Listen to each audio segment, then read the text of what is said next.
Hey, good morning everybody. So today I'm going to go over a quick thing with you on WordPress plugins. I get this question often from clients, and creating a video and kind of going over it is probably going to be the best way to help explain it. So if you already know what WordPress is, think of WordPress as a car, and I'm going to be really brief in this part of it, but think of WordPress as an automobile. That's probably not the best picture you've ever seen, but you get the idea.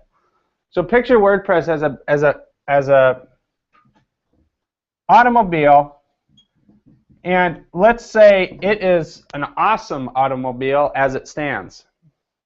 Now, what a WordPress plugin basically allows you as a business owner or a programmer, whoever's adding a plugin for you, is it allows extra capabilities, extra functionality, design things, different aspects that make your website unique. So let's say WordPress out of the box, again, is an awesome car, as we can see.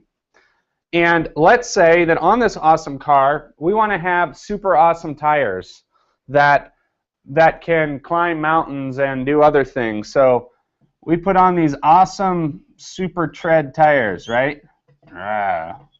Okay, these super tread tires could be analogized with what a WordPress plugin is. Now, another important thing to keep in mind with a plugin, okay, you see that I kind of put these things on the car and they look like they're kind of attached to the car, and they actually are in a way. But make sure you understand this point. With a plugin, I'm not actually modifying the original car at all. I'm only putting something as a layer, per se, on top of the existing vehicle. So these awesome treaded tires, which we'll call plugins, technically aren't altering at all this main vehicle, which we call WordPress in this demonstration. So each one of these spiky treads are basically, we'll just say they're fitted in a specific way so that they work exactly right with the car, but they're not modifying this. So for example, if I wanted to move those tires or those specialized wheels, I could simply remove them and it would cause no harm or no issue with the actual vehicle itself. In other words, the vehicle would stay completely intact. And that, again, that vehicle is WordPress as a whole here, this whole vehicle here.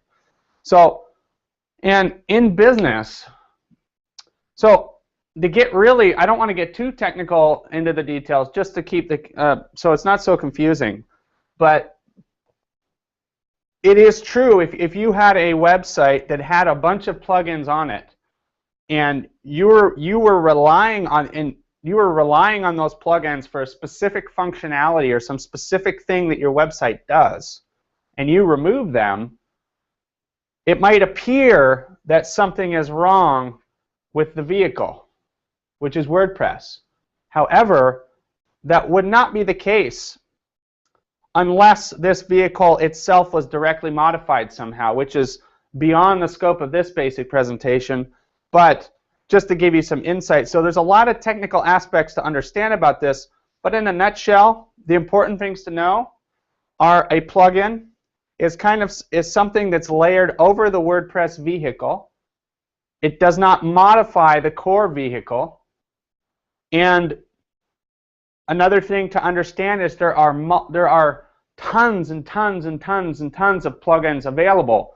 And we all understand what happens when there's a large quantity of a thing available. A lot of times the quality can go down because they're being developed, left and right by from different sources, different developers all over the place.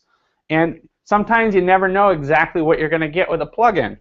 So that's all the more reason, obviously, when you're pursuing the development of a plugin or going in that direction, you do want to make sure that you're working with a qualified individual or business that actually understands the WordPress vehicle, so that the plugin is developed and designed accordingly to ensure that stability, proper functionality, and everything else. Again, that's a little bit beyond the scope of this discussion, but I hope this helps paint the picture. And you know, the other thing to think of with a plugin too, in terms of being you know, having competitors online, basically what plugins allow you to do is give that unique experience to your website visitor. You know, if you own a business, and let's say the majority of your business isn't even on your website, but you just want to offer some unique quoting system, or you want to offer some unique design elements, or some aspect where your clients or customers can interact in a certain way with your website. Maybe look up a specific order status with some specific details. And these are things that you wouldn't find in any standard development. We're talking about custom development here. So anyway, I hope this helps paint the picture of what a WordPress plugin is, and understanding the difference between the WordPress vehicle, which in technical terms is really called the WordPress core, and then the WordPress plugins that lay on top of the core that don't actually change or modify the core, but they give the appearance of so. And this, again, keeps a safety net between that brain and these extra functionalities. Thanks a lot for watching, and I will be back with more soon.